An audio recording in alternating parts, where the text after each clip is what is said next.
تو یقین مانیے کہ آپ کو یہ پلیتی والی چیز آپ کے ذہن میں سے نکل جائے گی۔ سورہ مزمل شریف یا سورہ رحمان، قرآن پاک کی کوئی بھی ایک آیہ مبارکہ یا سورہ مبارکہ کا عمل آپ پاکی کی حالت میں کرتے ہیں تو وہ نوری ہے، ناپاکی کی حالت میں کرتے ہیں تو وہ کالا ہے۔ سمجھ آ گئی؟ بس یہ ایک لائن ہے، آگے آپ کی مرضی ہے۔ سر اس کے اوپر میں گھنٹوں گفتگو کر سکتا ہوں،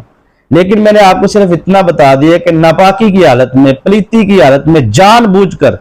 ٹھیک ہے جی، وہ الفاظ جن کو پلیتی کے ساتھ لکھا جائے پاک کلام کے الفاظ کو، وہ کالا علم بن جاتا ہے نا، اس کے اندر شیطانی موکلات آ جاتے ہیں۔ پڑھائی کی جائے جان بوجھ کر، اپنے دیکھو ہر مرد کو، ہر خاتون کو پتا ہوتا ہے میں پلیت ہوں اس وقت، وہ جان بوجھ کے عمل کر رہے ہیں نا۔ جان بوجھ کر عمل کرنا،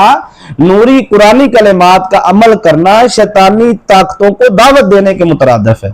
وہ آپ کے وجود میں داخل ہو سکتے ہیں سر، وہ آپ کے گھر میں داخل ہو سکتے ہیں۔ پھر پوچھ رہے ہیں جی ہم کر سکتے ہیں جی وظیفہ، کر سکتے ہیں جی وظیفہ، بتاؤ کیا جواب دیں جی؟ ٹھیک ہے جی، تو وظیفہ سمجھیں، آپ سمجھا کریں۔ میں آج کل فضائل نہیں بیان کر رہا ہوں، اپنے سننے والے جتنے بھی ویورز ہیں، چاہے وہ تھوڑی تعداد میں ہے، میں ان کو جو بات سمجھانے کی کوشش کر رہا ہوں نا، وہ اگر آپ لوگوں کو سمجھ آ گئی تو انشاءاللہ العزیز میں یقین سے کہتا ہوں یار، آپ کو انشاءاللہ العزیز آپ کو رجت کا معاملہ نہیں ہوگا، نقصان نہیں ہوگا۔ وظائف کیونکہ جلالی ہوتے ہیں میرے زیادہ تر، تو میں اس لیے زیادہ احتیاط کرتا ہوں۔ جمالی وظائف دینے والے جو ہوتے ہیں نا، یا پھر اور جو ٹھنڈے وظائف ہوتے ہیں، تو وہ ٹھیک ہے، مطلب ان کا اپنا ایک طریقہ کار ہے، میں بھی اسی جب دیتا ہوں تو نارمل ہوتا ہوں۔ جب جلالی وظائف دیتا ہوں نا سر میں، تو پھر میرے اندر تھوڑی سی آتی ہے کہ میں اپنے سننے والوں کو مکمل احتیاط بتا دوں تاکہ وہ غلطی نہ کرے۔ میں نہیں چاہتا کہ میری ویڈیو سننے کے بعد کوئی وظیفہ کرے اور اس کو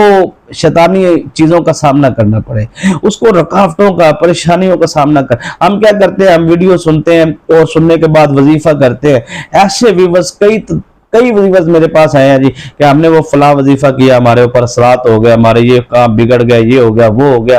تو میں نے کہا جی ان سے پھر آپ رابطہ کریں، جن سے ان کا ہی فون ہی نہیں اٹھاتے جی، وہ بات ہی نہیں کرتے جی۔ ظاہری بات ہے عاملین کی مصروفیت ہوتی ہے، اب 1000 1200 1500 میسیجز کا جواب تو میں بھی ڈیلی دیتا ہوں، تو اب کتنے لوگوں کو جواب دیں گے؟ تو میں نے کوشش کی کہ آپ لوگوں کو بتایا ہی اس طریقے سے جائے کہ آپ کو ضرورت ہی پیش نہ آئے رابطہ کرنے کی، آپ کو طریقہ مکمل سمجھا دیا جائے، آپ کو رجت سے بچنے کے معاملات بتا دیے جائے، ہر وظیفے کے اوپر پوری محنت کر کے آپ کو پورا طریقہ سمجھا دیا جائے، تو میں یقین سے کہتا ہوں کہ انشاءاللہ اللہ پاک کے فضل و کرم سے آپ کو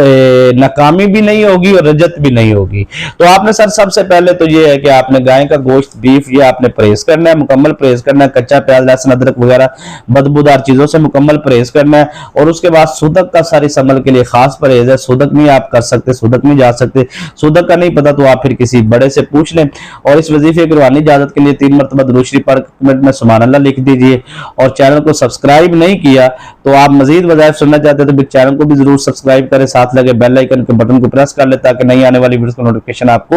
ملتا رہے۔ ویڈیو کو لائک اور کمنٹ کرتے رہا کریں، بہت شکریہ۔ سر آپ نے کرنا کیا ہے کہ ایک تو آپ کا جسم پاک، جگہ پاک، باوضو ہو کے آپ نے عمل کو کرنا ہے۔ عمل کو شروع کرنے سے پہلے صدقہ دینا ہے، نیت اتنی آواز میں کرنی کہ آپ کے کانوں تک آواز آئے، جگہ روزانہ تبدیل نہیں کرنی، 3 دن کا عمل ہے، ایک ہی جگہ رکھنی، ایک ہی ٹائم رکھنا ہے، اور آپ نے جو عمل کرنا ہے اس کے لیے آپ کا دشمن کے لیے تصویر یا تصور کا سہارا لینا ضروری ہے، اس کے اوپر آپ نے پوری توجہ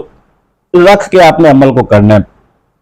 تو سر یہ آپ نے عمل جو ان سے ہے، اس کے ابتدا میں نعوذ باللہ بسم اللہ درود شریف کچھ بھی نہیں آپ پڑھ سکتے،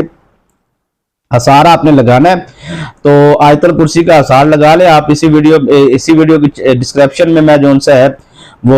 لنک دے دوں گا آیت الکرسی کا اثار، وہ آپ دیکھ لیں، وہ لگا لیں، یا پھر جو بھی آپ کو اثار آتا ہے وہ لگا لیں آپ۔ تو یہ آپ نے پڑھنا کیا ہے، آپ نے آیت الکرسی کا اثار لگا لیا، لگانے کے بعد اچھا اس عمل کو شروع کرنے سے پہلے صدقہ لازمی دینا ہے۔ اس کا عمل کو کرنے کا جو ٹائم ہے نا سر، وہ ہے ظہر کی نماز کے بعد، صرف ظہر کی نماز کے بعد، اس کے علاوہ اس کا کوئی ٹائم نہیں ہے، ٹھیک ہے سر۔ تو آپ نے کیا کرنا ہے کہ آپ نے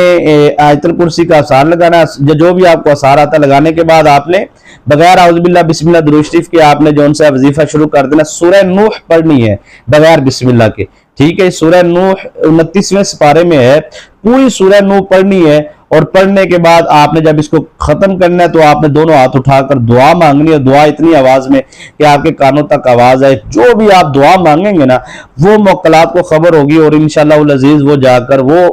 کام کریں گے جو آپ ان کو دعا میں ان کی ڈیوٹی لگائیں گے. تو اس کے بعد آپ نے جو ان سا اس عمل کو مکمل کرنا ہے, اور اختتام پر آپ نے جو ان سا ہے وہی آیت الکرسی کا اثار جو آپ نے ابتدا میں لگایا تھا اسی کو اختتام پہ آپ نے پانی پر دم کر کے پی لینا ہے, چہرے پر مساج کر لینا ہے اور اپنے سر پہ, تاکہ آپ کو واپس پلٹ نہ آئے جو آپ نے کاٹ کی ہے اور جو دشمنوں کے بارے میں آپ نے جو عمل کیا ہے. جائز کام کے لیے کریں, ناجائز حرام کام کے لیے نہ کریں. ویڈیو کو لائک کمنٹ ضرور کر دیا کریں اور